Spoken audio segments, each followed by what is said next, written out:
गुजरातच्या अहमदाबाद शहरातील अनेक स्पा सेंटरवर सीआयडीच्या पथकांनी एकाच वेळी छापे टाकले। स्पा सेंटरच्या आडून अनेक अवैध काम सुरू असल्याची माहिती मिळाल्यानं सीआयडीच्या पथकांनी धाडी टाकल्या।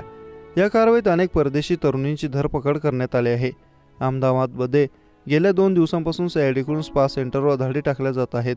स्पा सेंटरच्या आडून चालणाऱ्या अवैध धंद्यांविरुद्ध धडक कारवाई सुरू आहे।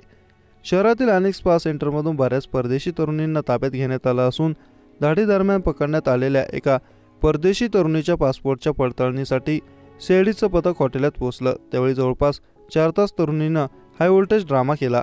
मूळची रशियन असलेली तरुणी सीआयडीच्या पथकाला स्पा सेंटरमध्ये सापडली। त्यावेळी तिने पोलिसांना लाथा मारल्या, त्यांच्या दिशेने बूट फेकले। या तरुणीला पोलिसांनी 2 दिवसांपूर्वी स्पा सेंटरमधून ताब्यात घेतलं होतं। तिच्या पासपोर्टची पडताळणी व्हायची होती, त्यासाठी पोलीस तिला हॉटेलमध्ये घेऊन गेले। याच हॉटेलात या तरुणीचा मुक्काम होता। पोलिसांनी तरुणीकडे तिचा पासपोर्ट पडताळणीसाठी मागितला, तेव्हा मद्यधुंद अवस्थेत असलेल्या तरुणीनं पोलिसांशी गैरवर्तन केलं।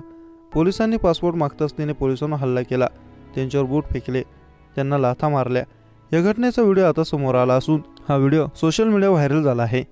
गेल्या रात्री जवळपास 4 तास रशियन तरुणी आणि पोलीस यांच्यात हाय व्होल्टेज ड्रामा झाला।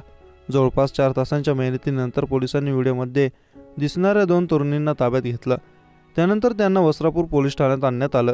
पोलीस तपासात अडथळा आणल्याचा आणि कारवाई सुरू असताना पोलिसांना मारहाण केल्याचा गुन्हा दोन्ही तरुणींना दाखल केला आहे। अहमदाबादमध्ये गेल्या काही दिवसांत स्पा सेंटरची संख्या वाढली। या स्पाच्या आडून शरीर विक्रय केला जातो अशा अनेक तक्रारी पोलिसांना गेल्या काही दिवसांत मिळाल्या आहेत। त्यामुळे पोलिसांनी स्पा विरोधात धडक मोहीम हाती घेतली।